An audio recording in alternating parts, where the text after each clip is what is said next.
नमस्कार, स्वागत है आपका इंडिया न्यूज 53 में। आपके साथ मैं हूं फिरदौस। नजर डालते आज गतिविधियों पर। करौली घाट पर 50 फीट गहरी खाई में गिरी यात्री बस, 20 से अधिक यात्री हुए घायल, जिला अस्पताल में कराया भर्ती।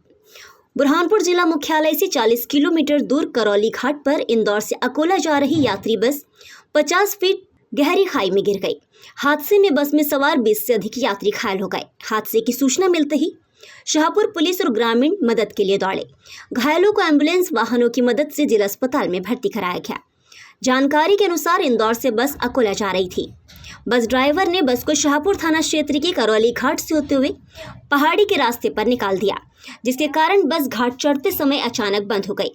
चालक ने बस को रोककर रिवर्स लेने का प्रयास किया, तो जिसके कारण बस अनियंत्रित हो गई और सीधे खाई में गिर गई। 20 से अधिक गंभीर यात्रियों को जिला अस्पताल में इलाज के लिए भर्ती कराया गया है। हादसे की सूचना मिलते ही प्रशासनिक अफसर भी घटनास्थल पर पहुंचे।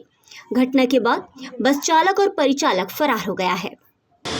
बस पलटने की खबर मिली थी मुझे, तो मैं यहाँ हॉस्पिटल में आया हूँ और यहाँ मरीजों को लाया है, उनको भर्ती कराया है और इलाज प्राथमिक तौर पर चल रहा है। कितने लोग घायल है? 19 लोगों को लाया अभी तक। सर कहाँ की घटना है? अब ये करौली की बता रहे हैं। सर बस पलटी होने का कारण क्या सामने आ रहा है? अब वो तो वहाँ से जांच के बाद ही बता रहे हैं। बुरहानपुर में आयोजित कार्यकर्ता सम्मेलन में शामिल हुए कांग्रेस प्रदेश अध्यक्ष जीतू पटवारी। लोकसभा चुनाव में जीत को लेकर दिया मंत्र। बुरहानपुर में लोकसभा चुनाव को लेकर स्टार प्रचारकों का आना शुरू हो गया है। बुरहानपुर में आयोजित कांग्रेस कार्यकर्ता सम्मेलन में शामिल होने के लिए कांग्रेस के प्रदेश अध्यक्ष जीतू पटवारी एक दूसरे दौरे पर बुरहानपुर पहुंचे।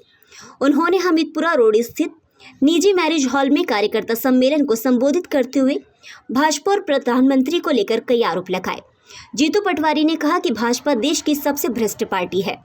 लोकसभा चुनाव में जीत के लिए कार्यकर्ताओं को एकजुट होकर चुनाव लड़ने और मतदाताओं तक कांग्रेस की घोषणाएं पहुंचने की बात कही। हमारे मालवा और निमाड़ से कांग्रेस पार्टी की लगभग 4 या 5 सीट आई और पूरे मध्य प्रदेश से आधी सीटों पर कांग्रेस पार्टी का हिस्सा है। जहाँ तक खंडवा और बुरहानपुर का सवाल है, मैं मानता हूँ कि यहाँ के लोग पिछले 10 साल में सांसद की निष्क्रियता 5 साल में सांसद की निष्क्रियता को देख चुके हैं। न किसी गाँव में गए, न किसी मोहल्ले में गए, न किसी के यहाँ विधायक जो सांसद निधि वो खर्च की, न मैयत में, न मौत में, न शादी में, न ब्याह में। क्यों चुने लोग, ये सवाल है। दूसरी ओर नरेंद्र मोदी जी ने जैसा देश बनाया, जो सबसे महंगा देश है, दुनिया का सबसे महंगा खाने पीने का देशों में से एक बन गया।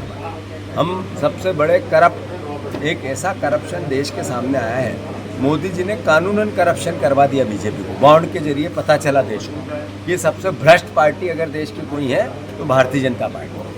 मेरा मानना है करप्शन के अगेंस्ट जब प्रधानमंत्री लड़ाई लड़ते हैं तो 141 लोगों पर ईडी और सीबीआई की बात करी, उसमें से 121 बीजेपी में डाले। और आज ही जब हम बात कर रहे हैं, एक दिन पहले ही, जिसमें 8,000 करोड़ के पाइपलाइन सिंचाई परियोजना के अंतर्गत शरद पवार के, अजित पवार के लिए आरोप प्रत्यारोप हुए थे, आज उनकी पत्नी को क्लीन चिट दे दी। इससे पहले नारायण राणे को दे दी, उससे पहले हेमंत विश्वास को दे दी। तो ये बीजेपी का असली चेहरा करप्शन के अगेंस्ट लड़ने का और करप्शन करने का देश देख रहा है। नरेंद्र मोदी जी की पूरी कलाई खुल गई है, चेहरा उनका सामने आ गया है।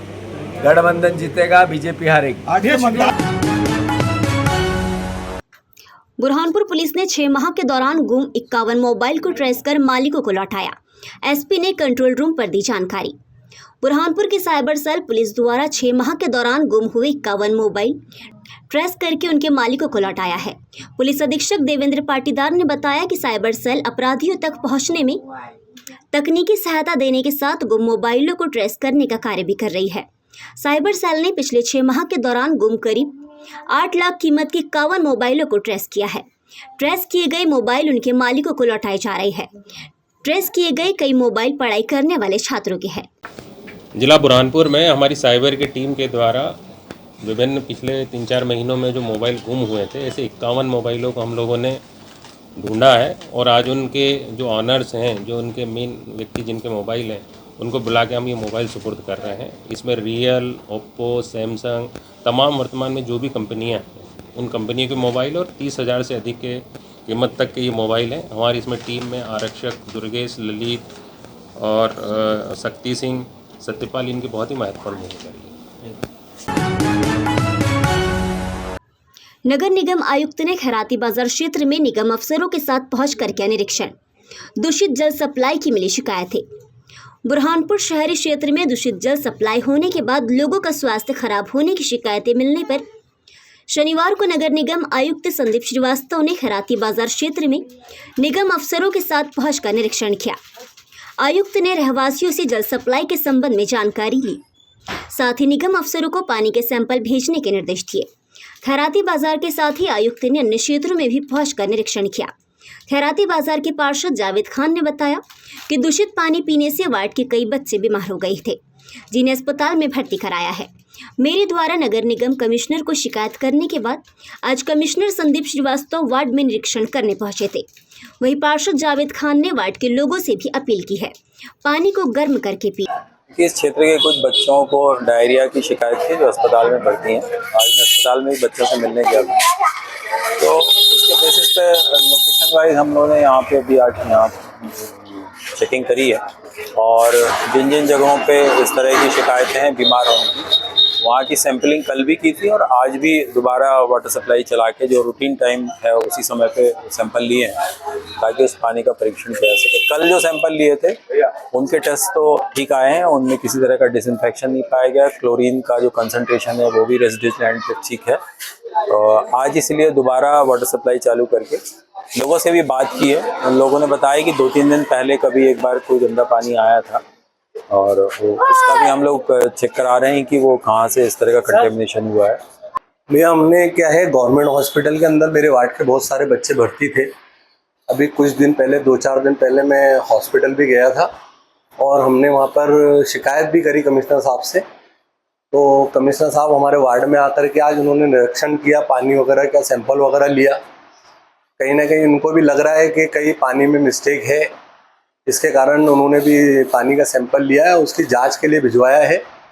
और मैं खुद भी उनके साथ गया था आज वार्ड में और वार्ड के लोगों ने भी उनको जो समस्या थी वो बताई। कहीं ना कहीं तो पानी में कोई मिस्टेक हो, जांच आ जाए, उसके बाद में कुछ क्या कह सकते हैं अपन। इंदौर इच्छापुर राजमार्ग पर रोड डिवाइडर का काम भी हुआ पूरा, लगे स्ट्रीट लाइट। बुरहानपुर शहर से इंदौर इच्छापुर राजमार्ग निकलता है जो अंतर्राज्य और नेशनल हाईवे से जाकर मिलता है। इस राजमार्ग पर 1 दशक से ज़्यादा समय से अंधेरा पसरा पड़ा हुआ है। नगर निगम द्वारा कुछ जगह स्ट्रीट लाइट लगाई गई थी जिनका उजाला नाम मात्र था, लेकिन अब शहर के जनप्रतिनिधियों के प्रयासों से इंदौर इच्छापुर राजमार्ग रोशनी से जगमगा उठेगा। दरअसल शिकारपुरा थाने से गणपति थाने तक बनी 4 पुलिया का काम संपन्न हो चुका है और इस मार्ग पर लगभग 1.5 माह से आवागमन बंद था। अब पुलियाओं का निर्माण पूरा हो चुका है और मार्ग चालू हो गया है। इसके अलावा शिकारपुरा थाने से राजपुरा गेट चौराहे तक बीच में रोड डिवाइडर लगाकर स्ट्रीट लाइट लगाई गई है ताकि मुख्य राजमार्ग पर रात के समय अंधेरे में कोई बड़ी दुर्घटना ना हो। इस लाइट के लग जाने से जहां राजमार्ग की सुंदरता बढ़ गई है, वहीं शाम के वक्त अंधेरा होने के कारण राजमार्ग पर बरसों से पड़ा अंधेरा दूर हो चुका है और लोगों ने राहत की सांस ली है। आज की खबरों में बस इतना ही। अगर आपको हमारा ये वीडियो पसंद आया हो तो हमारे चैनल को लाइक और सब्सक्राइब जरूर करें और इस वीडियो को शेयर करना ना भूलें।